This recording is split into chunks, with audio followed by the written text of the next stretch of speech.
Happy Tuesday, happy Tuesday. This is the first Tuesday of December, right? Crap. Yeah.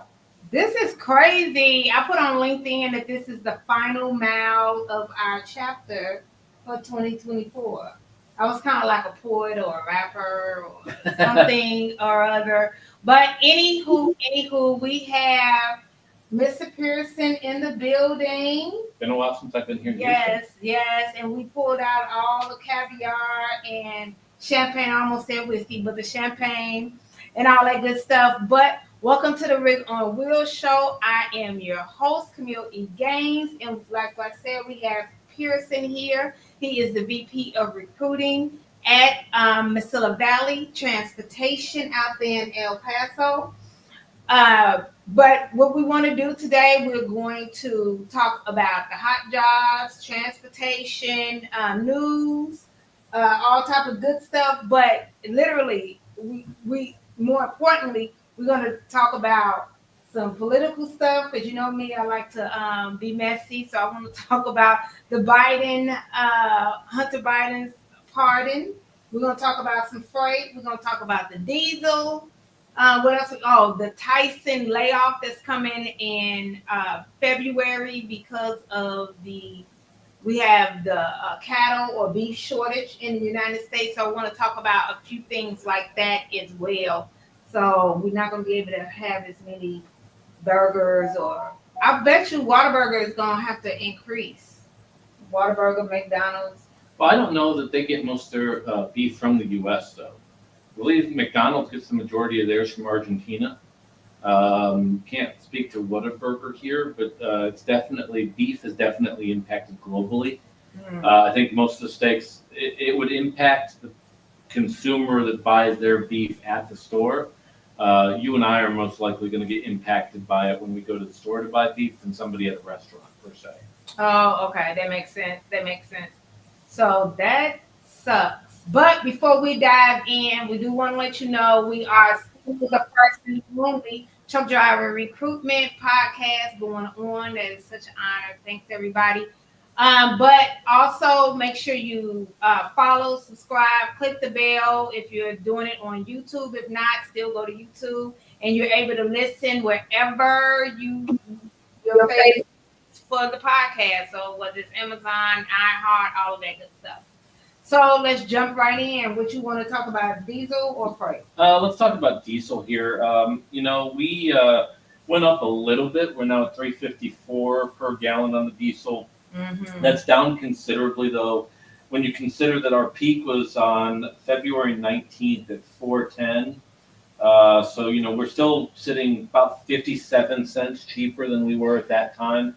It held steady. And holding steady is probably a good thing considering all the world events taking place.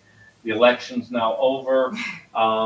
There's things that would make the price go up because of uncertainty. Russia is a big oil producer, even though we don't use their oil. Primarily right. Europe had been. You would think that would drive prices up, but on the other hand, people are still somewhat flustered by the economy, which presses down on the price here. So it's holding steady at this moment. Which is a good thing when you consider the months that we're in, the heating oil that's getting used, and all the travel. It was a welcome relief. You talked about it last week for all the people that were driving someplace for Thanksgiving. Yeah. They weren't having to deal with the typical spike in fuel that they would normally see. So blessing and a curse. It's a barometer for the economy, so you'd like to see it at least hold steady because it's a good sign for the economy. But as an individual, you always want to see it go down. And it is 55.2 cents cheaper with diesel now than it was this time last year. I always like to give so we can realize it is still less than it was last year, because we always think, oh my God, everything is so bad. It is bad, but it's not as bad as it was last year. And for you gas people, um, because we know that everybody within transportation and logistics is not diesel. So the average for gasoline is 3.03 a gallon, which is almost 20 cents less than it was a year ago. Yeah. So that's pretty good. So you want to go to freight or Yeah, let's go to freight right now. If we look at it, available load up 12%, available truck down 6%, dry van ratio up 2%, flatbed and reefer stayed flat. Load to truck ratio, there was an uptick there on dry van 25%, flatbed 15, reefer at 16. Really attractive right now. We're finally sitting over $2 a mile for dry van at 201, 222 for flatbed, 253 for reefer. Those are considerably up versus where they were. Most likely, we're going to ride this out for the remainder of the year, just as we are in the fourth quarter of the year. May fluctuate with flatbed. The biggest thing, the freight appears to be there for the industry over the next 4 to 5 weeks. The hard part when you go into December and January is how you're impacted by weather. So, as an example, a lot of people struggled in November that actually did pretty well in October. And if you look at those 2 months, the difference was weather related. October was fairly uneventful, excluding in the state of Florida with the hurricanes. Outside of the state of Florida, October was very non-eventful, like weather-wise. November had a ton of fronts come through, snarling traffic, especially out of the Midwest and Great Lakes states. If you look at the weather radar right now, it's clear across the board. There's some minor storms, but nothing that would cause issues. With that said, though, later in the week, they're projecting some fronts to come through in several locations. We're in that time of year, so you'll see some fluctuation in the spot market related to, more than anything, weather. Yeah, but that weather is what got us some good stuff coming with the lumber, flatbed, or dry van too, when we talk about Home Depot, Lowe's, and your home improvement stores. Well, it's one of the things to watch on that, and one of the stories we talked about is tally of U.S. shoppers slipped during Thanksgiving weekend. Figure, which includes in-store and online shoppers, is 1.7% lower than last year's record of 200.4 million people. So it's one of the things to watch here this month. People are definitely price conscious, so there is purchasing taking place, but people are definitely not as aggressively shopping as you would expect for this time of year. So the weather, the shopping, we're in that time of year where if you're a driver, you got to make the next 4 weeks count. As we've been talking about on this show a lot, we expect 2025 to be better than 2024, in particular the back half of the year. But we are still in a shaky economy, to say the least. Black Friday, let's talk about it. How much shopping did you do, online or in the store? Not a lick. I did do some. I purchased 5 pairs of pajama pants and a swaddle sack for my new grandchild. So I spent a total of $32.27 online at Target. So I still do all of my purchase old school. I go to the store because I want to physically see what I'm purchasing. I don't do the last minute thing. I did that 1 year. I'll never do that again. That's ridiculous. But I do it about 2 weeks out. I literally just try to see where I can have the least amount of people surrounding me. Oh, yeah. So, no. I mean, all my kids are grown, so they get money anyway. But this was more or less for our pajama pants, for taking pictures and all that good stuff. And Target had a great $5 sale on pajama pants. So there we go. That's it. But you didn't do any shopping. No. Couldn't have been happier about it. Okay, so you really did not put any money back in the economy, and you're an American. Oh, I put money back into the economy, just not on Christmas shopping. When you have 5 boys, I'm constantly putting money back into the economy. Oh, HEB. Okay. HEB, yes, HEB. Share the Pearson household budget. Okay. What you got up next? You want to talk about Tyson? Yeah, because it kind of goes on that economy side. Yeah, so Tyson is going to shut down. Okay, so I looked this up on Bloomberg, right? Um, so yesterday, Bloomberg came out with this article, and in the morning, because don't have life. So about 4 in the morning, I saw this article that Tyson is to shut down Kansas plant as the U.S. beef shortage um, erodes profit. Basically, we have a shortage on beef.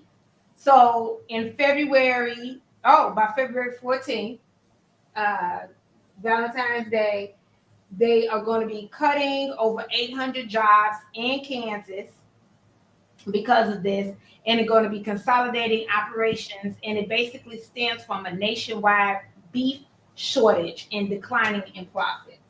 So I guess everybody is going vegan in the country, but no, it's a cattle shortage, to be honest with you. So that is what's going on, and it's a strategic restructuring and all of that. And it goes along with the challenging market conditions and all of that. So, and it's a small town, so all of that is challenged. So we know what happens in small towns, that when you have a plant that closes or that many workers from a plant 800 that's close to 1,000, there is a huge economic factors that go into that. It's other small businesses that depend on all the way down to the post office that is going to be affected in that town.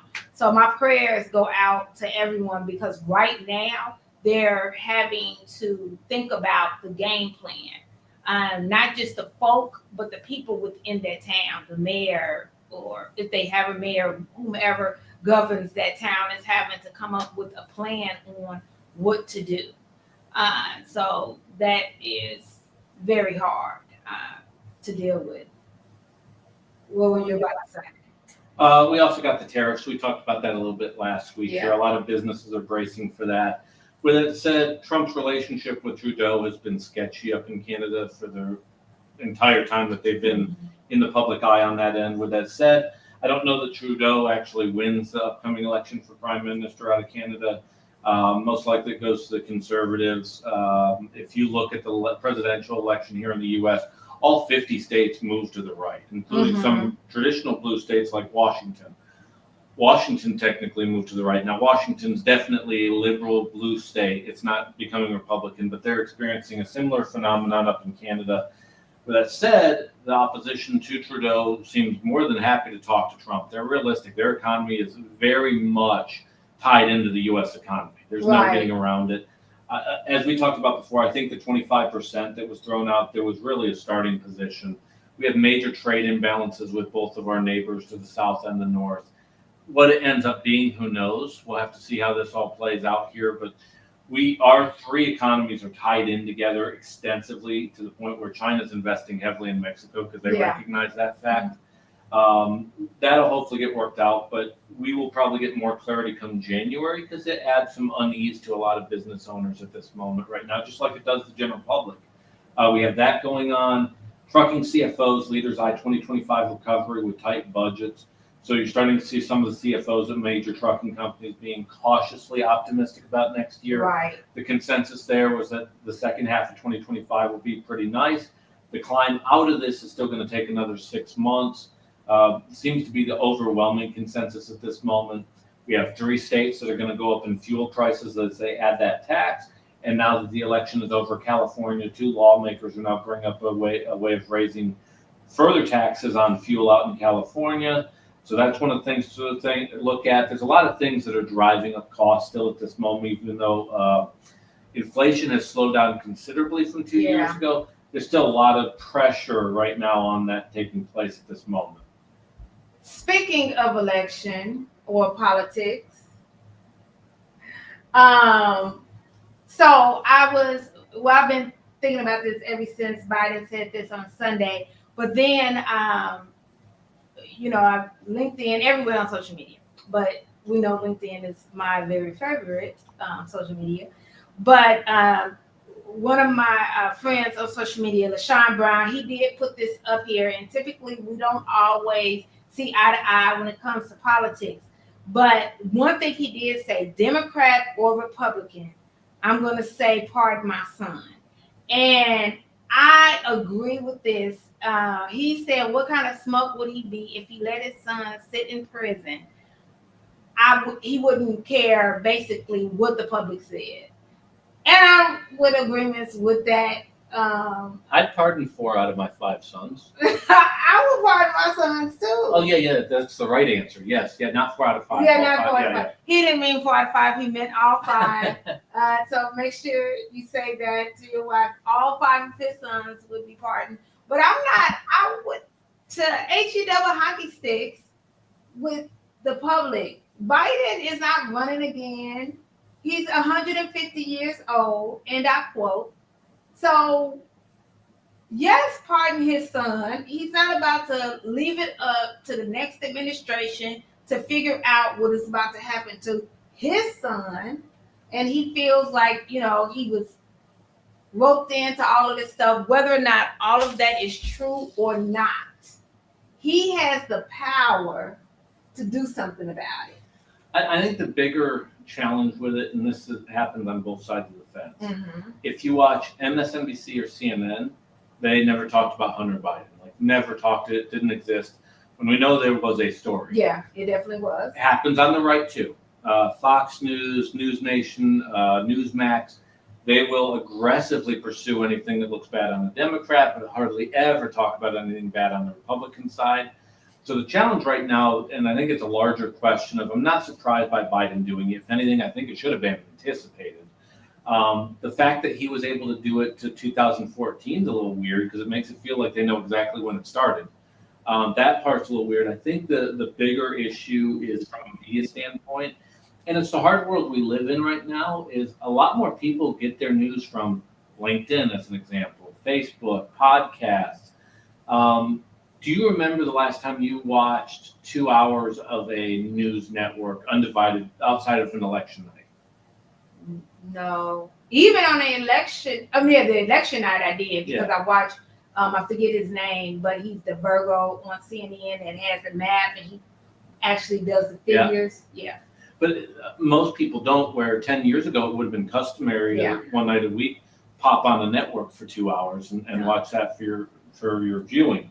The challenge right now is that on traditional media, it used to be you'd watch the local news and you'd have some dude at the end of it that would go, here's what grinds my gears, and he'd give some editorial at the end of it.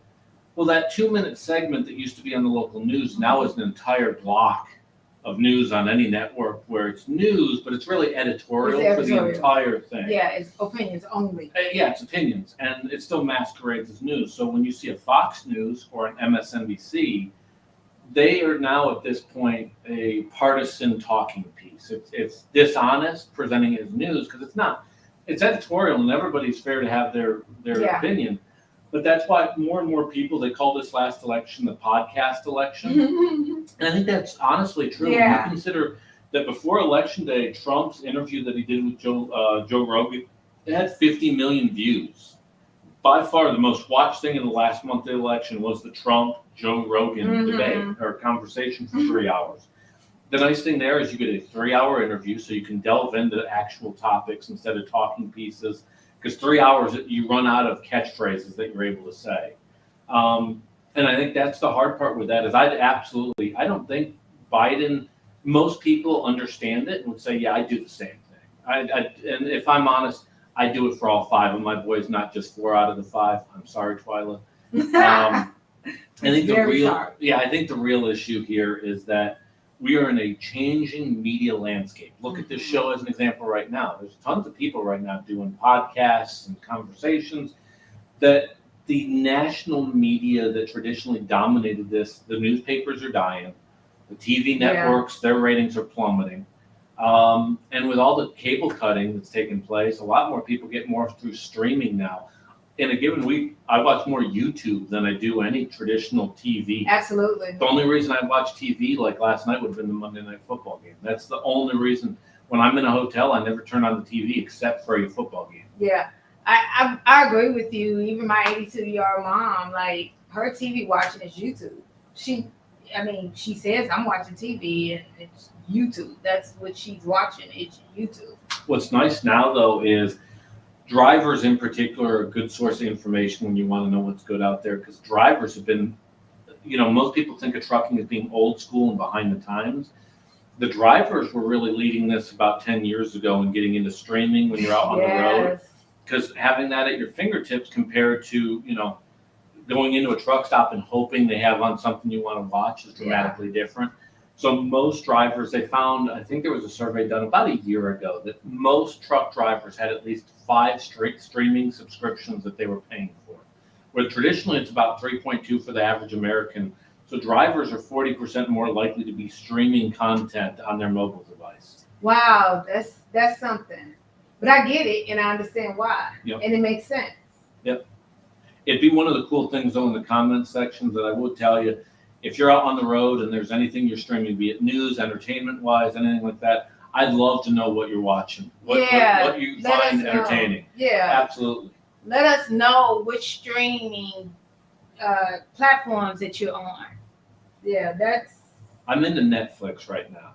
Yeah, Netflix. Yeah, now they're adding a lot more live content. Granted, I wasn't watching the Jake Paul Mike Tyson fight on there because I think people complained that it was constantly buffering. Yeah, I heard that. But I will tell you, they have a lot of these streaming services. Amazon Prime started their connection to the NFL.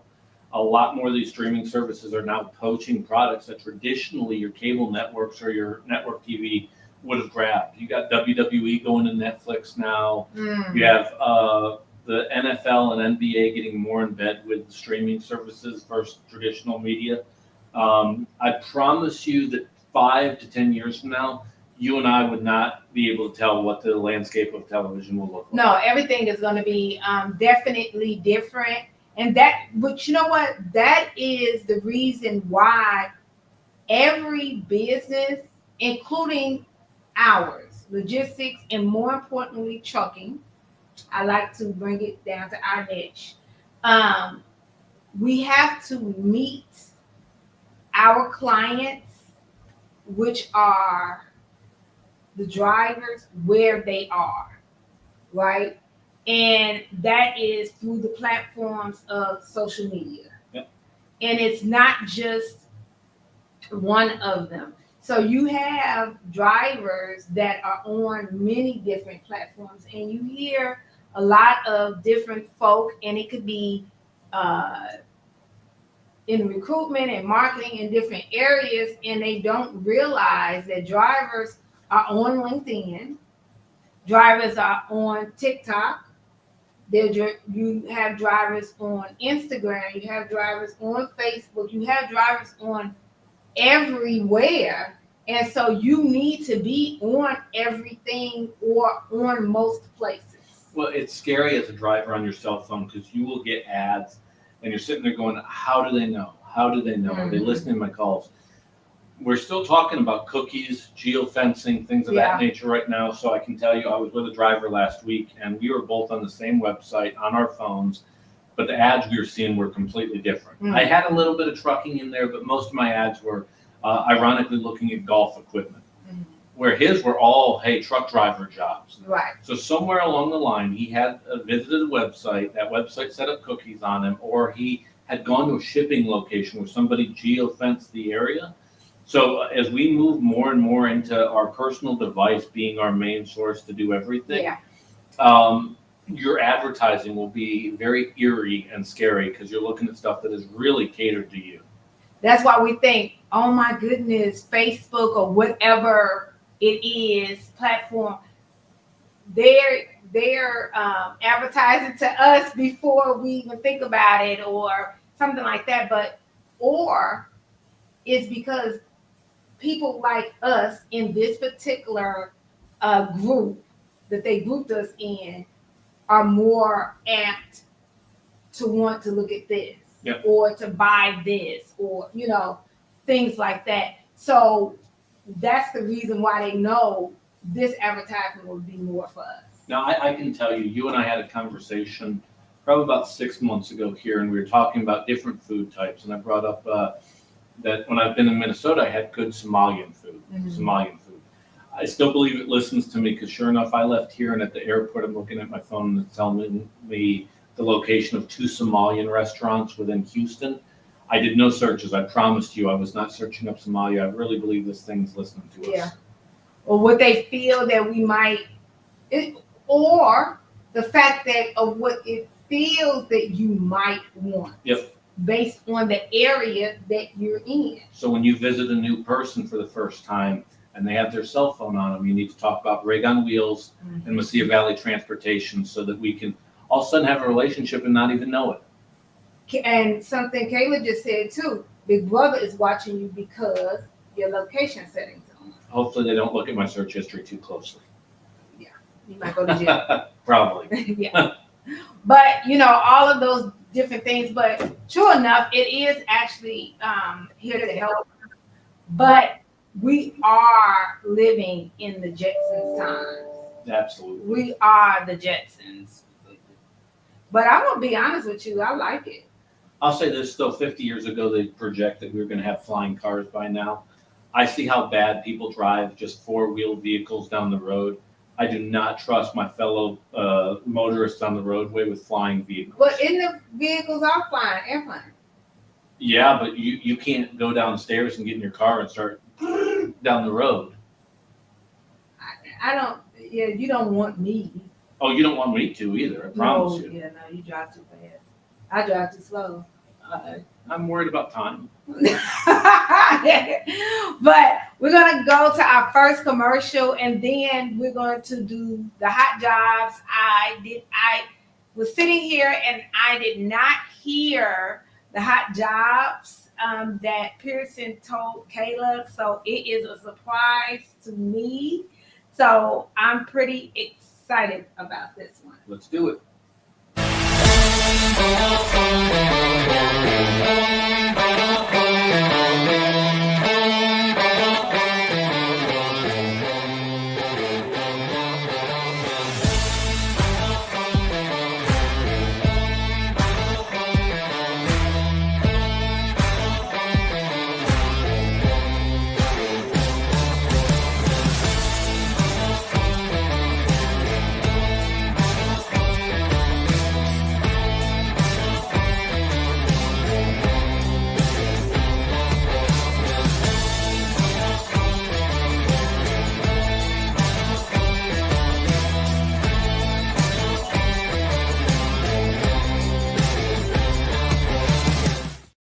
Hey y'all, I'm glad we back.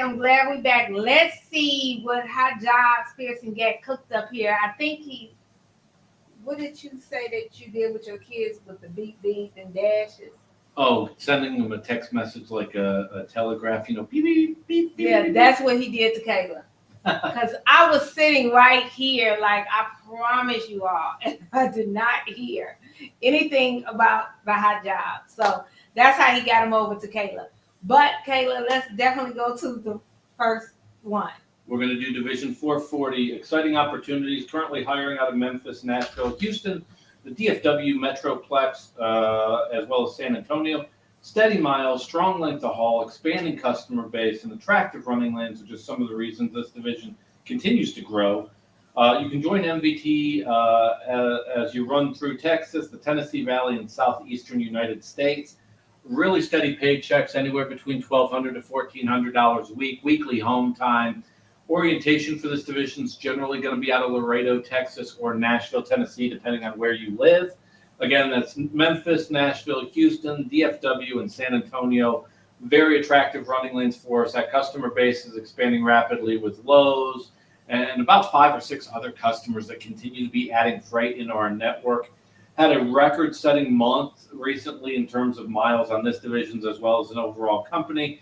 This division is one of the leading catalysts on that. So if you're looking at that consistency in your paycheck with a great home time so that you can have a life outside the truck and enjoy that paycheck, be sure to check out Division 440 with us. Let's go to Division 210, Caleb. Currently hiring out of Phoenix, Albuquerque, San Antonio, Laredo, and El Paso. Offering the very best of the southwestern U.S. A lot of direct customers, room to grow. This division provides drivers with strong pay and long-term career paths. And what I say by that is right now freight's going well, but we also have plans on expanding out the customer base within this division, which creates a lot of opportunity. Vast majority, about 80% of the freight in this division is drop and hook, allowing you to maximize the most out of your available hours. Again, great home time with weekly home time generally for this division, unless you're Laredo based or San Antonio based, you'll do orientation in Laredo. If you're El Paso or Phoenix based or Albuquerque based, you're generally going to do orientation in El Paso, and excuse me, Laredo and San Antonio would be a Laredo orientation. Again, averaging really good pay, anywhere between $1,200 to $1,400 a week. Opportunities galore on this division, Division 210. And lastly, let's talk about our team opportunities. We have two divisions that we can share with you, and it depends on which one you want to do. The first division is Division 110. That's primarily running east to west, occasionally going up to the northwest about 10% of the time. Currently hiring out of Albuquerque, El Paso, DFW, Nashville, and Memphis for Division 110. And then for Division 330, Kayla, if you can pull that up, we're looking for drivers. We are currently hiring out of Laredo, San Antonio, Dallas, Fort Worth on this division. This one takes us up primarily to the southern Great Lakes states. So a lot of Texas going up to places like southern Illinois, Indianapolis, Nashville, the Ohio area, and then coming back down into the Texas region. Good opportunity for teams in both of those scenarios, and so a lot of opportunity there. So if you're interested in Division 110 or 330 for teams, they average about $3,600 to $4,000 a week. Really good opportunity. Beyond just this, though, if this division or any of these divisions interested you, or you haven't seen a location that you live in that is covered by anything we talked about here today, either MVT has the opportunity or any of the 40 other carriers that work with the Rig on Wheel team have opportunities in your area. So if you call 281-968-3100, that's 281-968-3100, or visit rigonwheels.com. Get with the folks over here at Rig on Wheels. They're going to do their best to find out what your wants are, your needs are, and ultimately how you can make a long-term decision instead of just your next driving job. So be sure to call 281-968-3100 or visit Rig on Wheels today. And what I was looking down for is because when Pearson was going through all of the jobs and everything, and there was a few words that he said that jogged my memory of, if you all remember last week when I went over the blog that Nimmer wrote about the gratitude in action story about David Perry's story. He is a driver at MVT that she put inside the blog, and it talked about him not having to sacrifice his family time.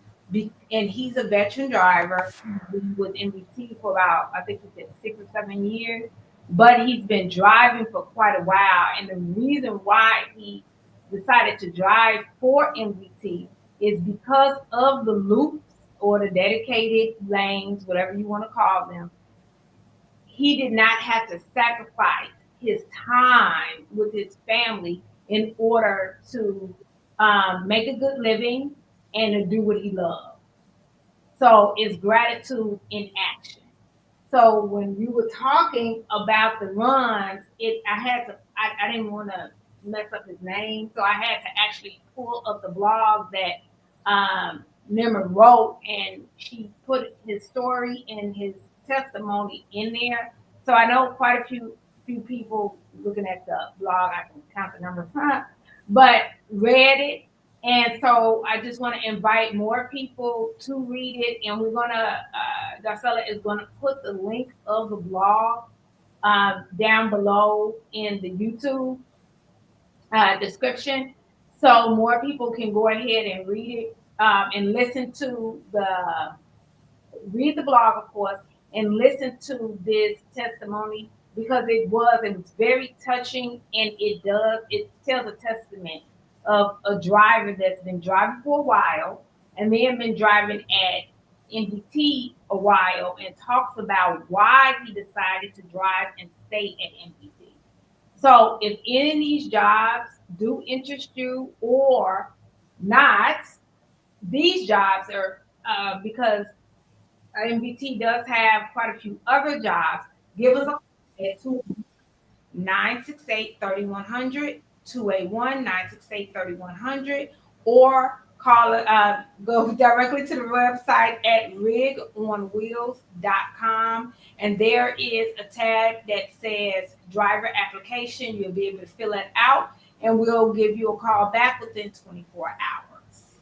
So let's go ahead and go to commercial, and when we come back, I want to go and talk about the driver appreciation quarterly, because I know one just happened, so I want to be able to get a chance to talk about that. So if we can play a commercial about it, that'd be great.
MPG.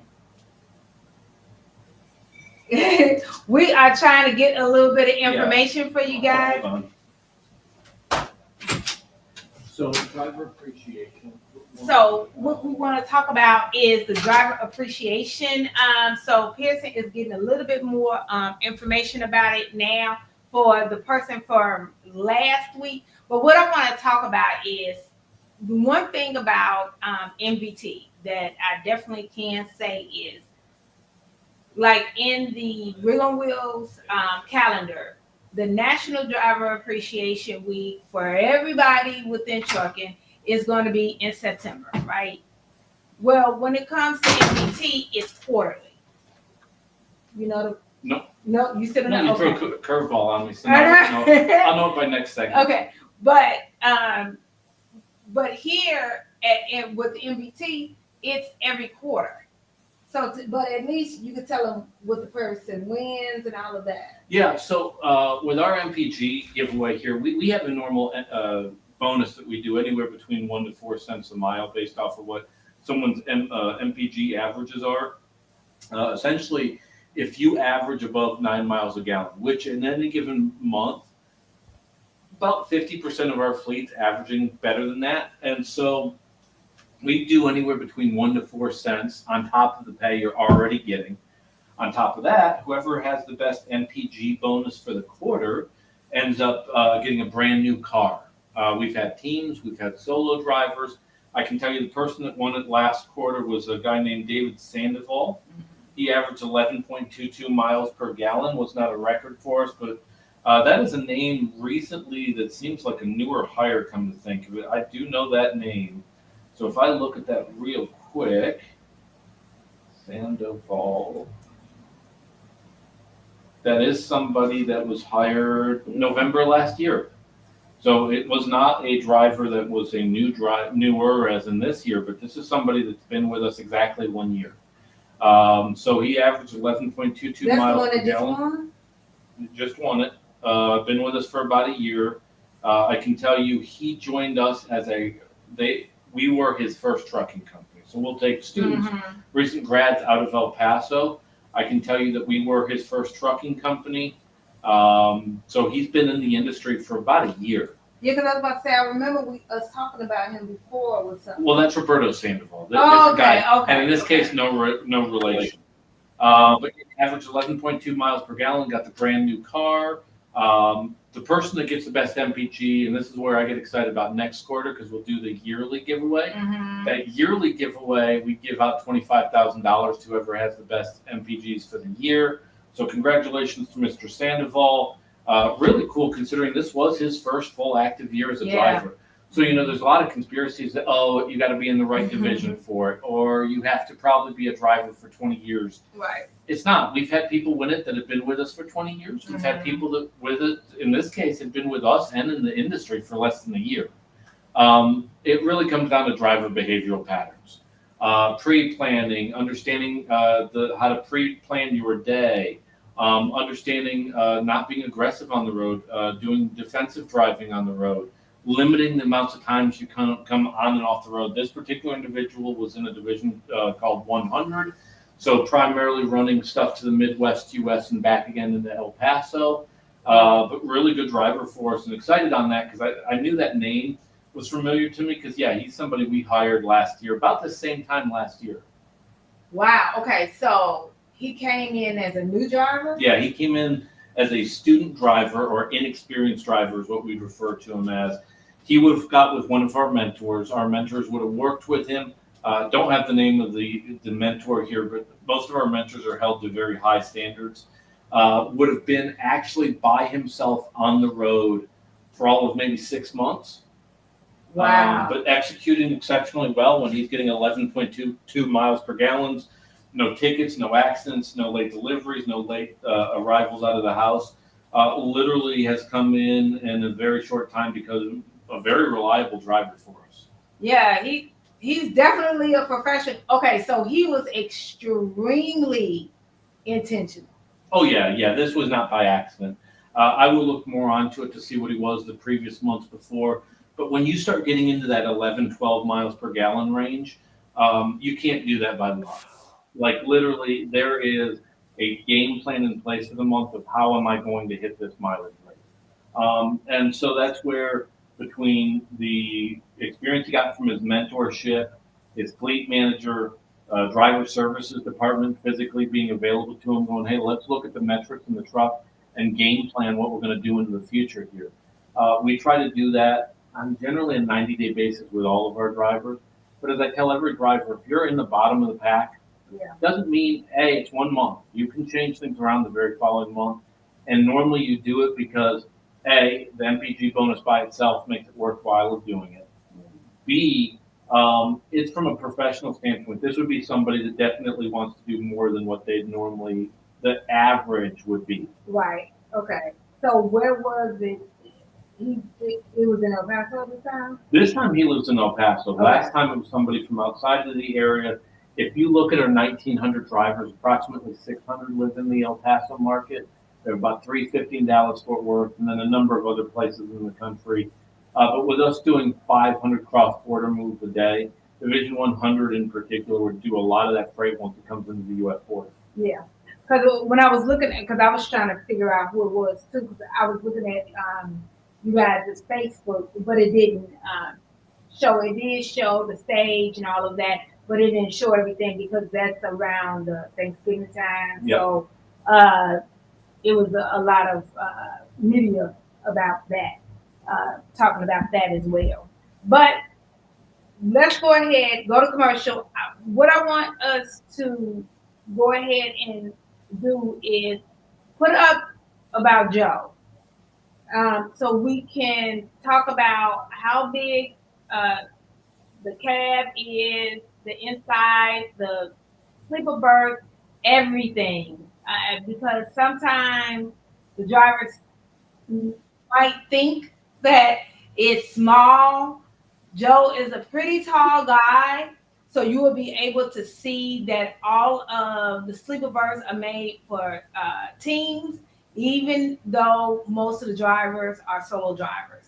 So let's go ahead and go to that commercial, and then we're going to come back, talk about it, and be great. At Mesilla Valley Transportation, every driver is behind the wheel of a late model International LT, a truck that takes comfort, convenience, and safety to a whole new level. Join us as we explore the impressive features of this powerhouse on wheels. The open road is full of surprises, and sometimes that includes unexpected encounters with wildlife. But worry not, the International LT has you covered.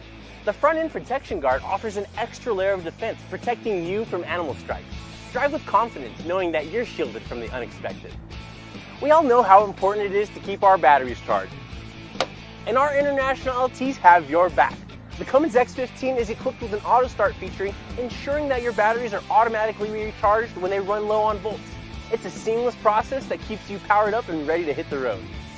Disc brakes and an engine brake provide reliable and safe stopping power when you need it most. You can have peace of mind knowing that you're in control. Safety is at the forefront of what we do. Our International LTs are equipped with top-of-the-line safety features to ensure your well-being while out on the road. These tractors are equipped with Bendix fusion protection, collision mitigation, and lane departure warning. Achieving good fuel efficiency deserves recognition. With the International LT, your efforts don't go unnoticed. When you consistently achieve impressive miles per gallon, the International LT rewards you with increased speed. It's a little extra motivation to keep you pushing for better fuel economy. After a long drive, you're ready for a well-deserved break. With the International LT, you can enjoy your rest period in absolute comfort. Thanks to its auxiliary power unit, you can keep the driver's cabin heated or cooled just the way you like it. No matter the weather outside, you'll always find your sweet spot within our International LTs. The International LT understands that comfort extends beyond driving. It's a space where you can truly feel at home. I'm a big guy, and I have room to move around in here. With plenty of room to spare, the International LT accommodates even the tallest drivers. And there's ample storage for all your clothes, cooking essentials, and tools, making life on the road even more convenient.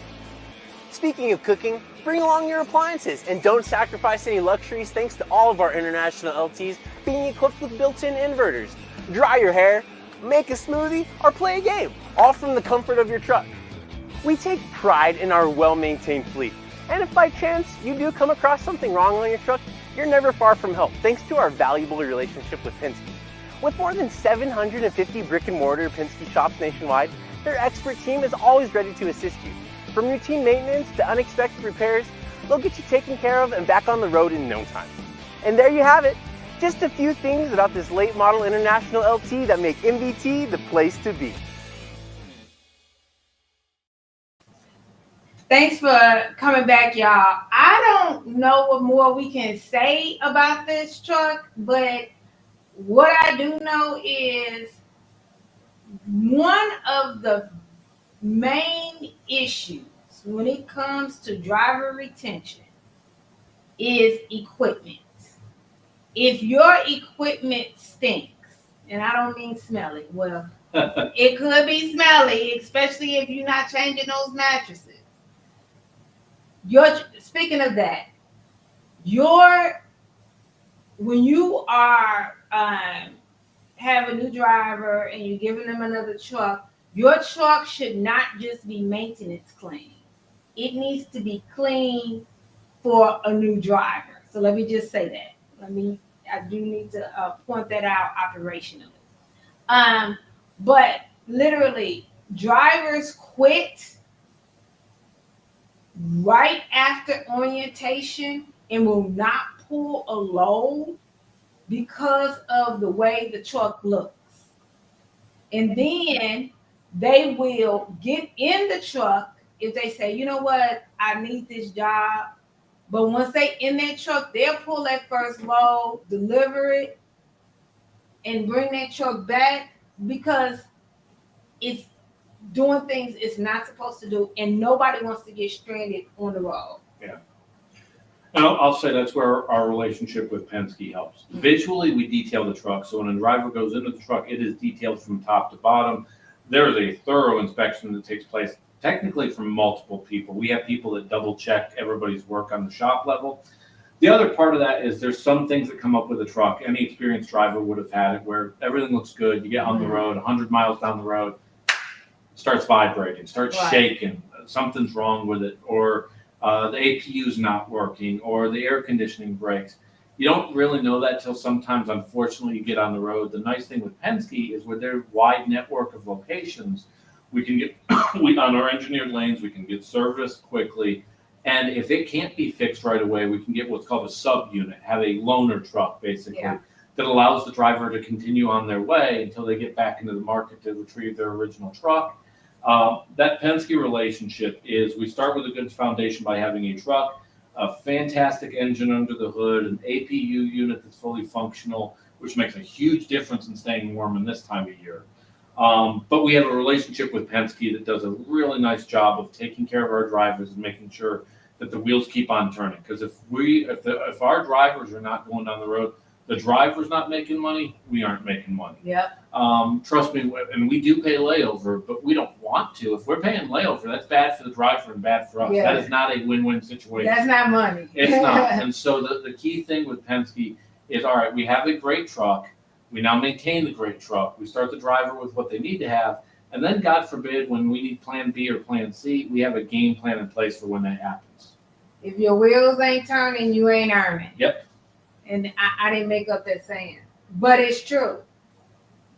Oh, it is. If the wheels ain't turning, I don't know any way in trucking that you're making money without running some miles. Right. And when I do see that MVT is pulling a Penske, it makes me feel happy because I know that it's working. Like the system is working because a truck will break down. That's just the way it works, Just like tomorrow will come, prayerfully, then a truck will break down. But you have to have a system in place. Yep. That's the thing. Drivers understand trucks break down, but you have to have systems in place. However, their permanent truck needs to look nice, be nice, and you're not just handing them whatever. Because that is the number one issue when it comes to retention. It's not pay, it is equipment right there, because it's will risk them their CDL, it will risk them their life, and then their comfortability. Yep.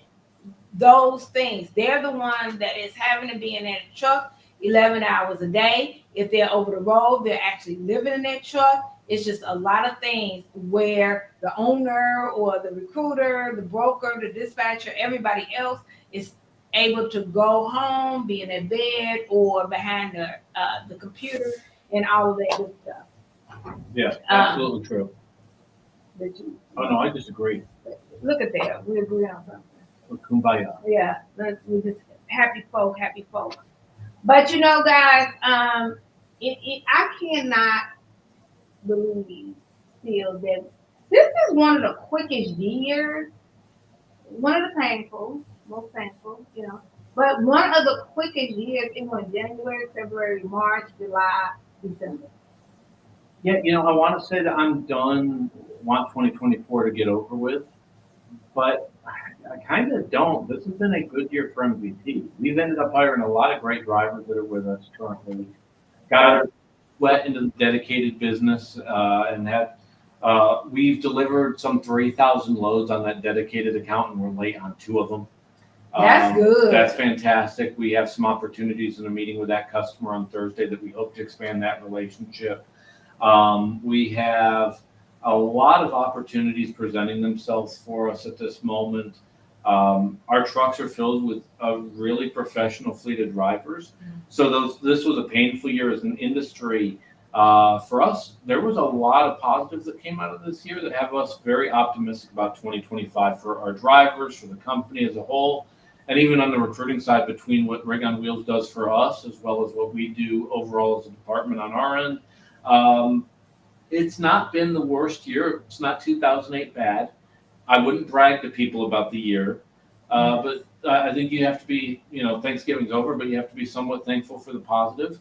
I think there's a lot of positives, and we're excited about 2025 for as an industry, but as a company as well. But when you put it into perspective like that, I'm a Virgo, so I'm typically glass half empty. I'm typically 3/4 empty as a Virgo.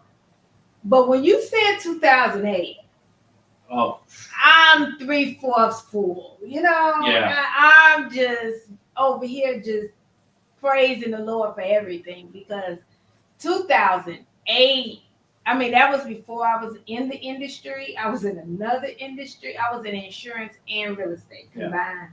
Yeah. And it was brutal.